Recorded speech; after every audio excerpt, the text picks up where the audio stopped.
What's going on, guys? Duke here from Sportsgamerz.com. In this Madden 19 tip, I want to give you guys one of the best money plays in the game that has really helped me win a lot of games and can help you win a lot of games too on Madden 19. So the play we're going to look at is at the gun bunch. It's the Pat Wertz. This actually is a play from our Madden 19 Elite Offensive Guide, which covers the Patriots playbook. If you're looking to improve in Madden 19, help your offense light up the scoreboard, get the best offensive scheme in Madden 19, look no further. This guide is out 100%, is released on Sportsgamerz.com, has great feedback. You'll want to check it out, so we'll give you the link in the description, the final thoughts, but let's get into the tip. So a Pat Wertz, this is a very easy play to run. It's going to beat all the coverages in the game because it has an unguardable route. Basically, against zone, unless you manly cover it, this play also can beat man well too if they play man. So the other good thing about this play is you really don't need like the best players as long as you have fast receivers, which is always nice. So what I like to do on this play is one of two things. First of all, I always block the running back unless they're just playing man and not blitzing me. That'd be the exception. Actually, let me just show that first, just before we get into zone. So if somebody is playing man, so this is how I would set it up. So here's just simple man coverage. First thing is, what I always do in this play is I always put the outside right receiver in the bunch on an in route. And if I'm not max protecting, I drag the tight end. So we're going to keep that the same. And I normally would block the running back.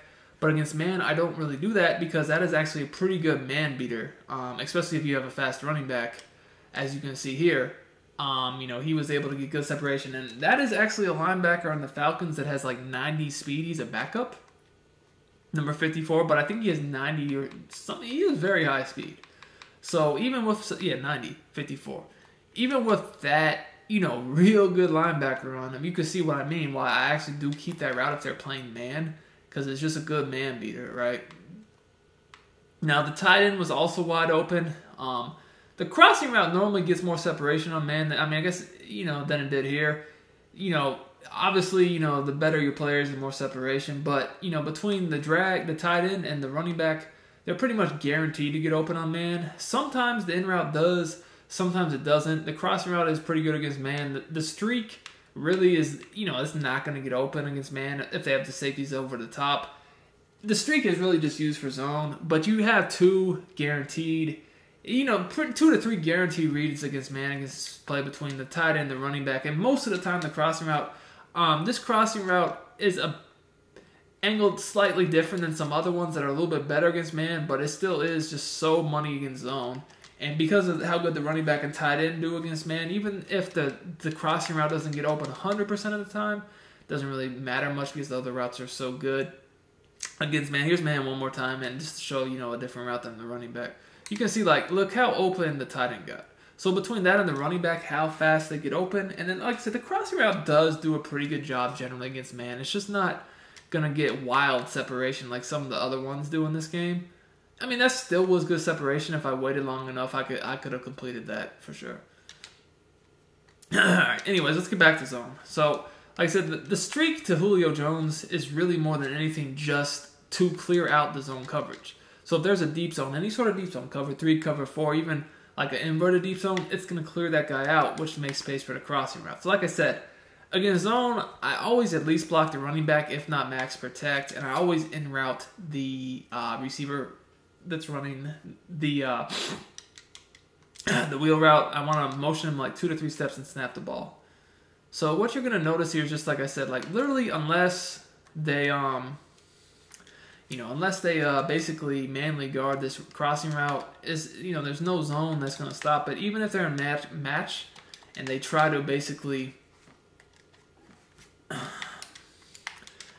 match zone where it basically converts into man later in the play, it's still going to get open here again. Look, there's just so many. It's just open every time. Now that was a bad throw. He let it too far, and they was able to get it broken up, but it's just unguardable unless you manly guard it, basically. And then that's why I have these underneath routes, so that if you do, manly guard it, I can throw the underneath routes. That was a much better throw. It wasn't led too far, so I was able to easily catch that, not having broken up. But anyways, so let's say that you were manly on Deion Jones, right? And you saw me hit this crossing route once or twice, and you just went and ran with it. a smart defensive player, user would probably eventually do that, and that's just going to let me throw, like, you know, basically the in route underneath it, and that's why this is such a good route combo. You don't even really need that tight end on the drag, although, you know, if they're not blitzing you heavily and you can put them on a route, you may as well. I'll actually max protect this time, so we're switching to cover 2, and then I'll show a few different zones after this too. But again, I mean, the same thing's going to happen here. If you look, you'll see this guy just gets wide open. I mean, if you don't manly guard him, it's every time. And if you do take yourself out of your responsibility to go manly guard him, I can hit one of my underneath routes, whether it be the drag if I don't max protect or the in route. I mean, the in route was still wide open here. So both of the routes were open. So that was cover 2. You know, if we look at like some of the more, you know, some of the different coverages, like a cover 4, if we looked at, you know, some of the new exotic stuff like the cover 6 traps and whatnot out of the big nickel, you know, we'll look at all those. We'll do cover 4 first. But yeah, this is going to be just beat all the coverages you can really think of. So a lot of people, you know, cover 4 was pretty popular last year. It's still decent this year. You know, a lot of people like to shade down with it, and that's just because, you know, you have the hard flats that way to go off the quarter flat or the quarter deep zones on the outside.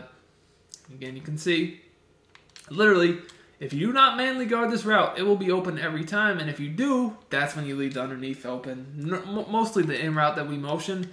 A lot of times, like I said, if someone has a good blitz, I will be recommend to max protect, and you know, make sure you have time to get the ball off for sure. Anyways, so that was cover 4, and lastly, like I said, I did want to go over just to show you like some of these new zones. You know, you might be wondering about them.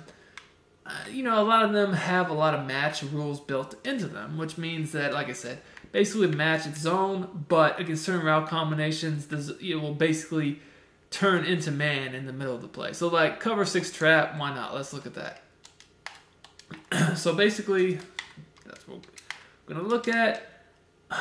Big nickel, cover 6 trap. So as you can see, wide open, you know, it's just a bad throw. Sometimes that happens in practice mode. You know, I've noticed quarterbacks be inaccurate in practice mode, I'm not going to lie. But I don't see that really in game, so I won't worry too much about stuff like that. Again, same setup. I'm just going to spy these two guys to even add some more underneath coverage. And you can see that guy actually did match the safety. And, you know, he still got beat pretty handily. He's wide open once again. The thing, like I said, with these new coverages, with the matches, I mean, they do serve a purpose, but when you have a money play like this that is just so well designed, it's really not going to affect a true money play. It might affect a play that's just not as good or not as well designed, but as far as money plays goes, like all these new little coverages don't do too much. Again, look, it is wide open. If you don't manly guard that, it's going to be open every time, and if you do, same thing, we're throwing to the drag or the in route. So this play is truly money. It's a very good play. There's actually other ways you can run this play, but this is a good, simple way to run it right off the bat that will allow you to beat, you know, all these types of Ds people like to play very easily. And because you're able to max protect with the running back and the tight end on opposite sides of the field, even if someone has a really good blitz, you should be able to pick it up with a max protect and give yourself enough time to read either the crossing route or your motion in route that will work well underneath it if they try to go manly guard the crossing route. So hope you guys like this tip, and be sure to leave us a thumbs up, you know, comment on the video. You know, it's actually much appreciated. It helps us out. You know, it makes worth doing these YouTube videos. So if you want to see more tips, be sure to, like I said, like the video and give us a comment, and that will help us have incentive to keep on dropping these YouTube Madden videos. Till then, I'm out. Till next time.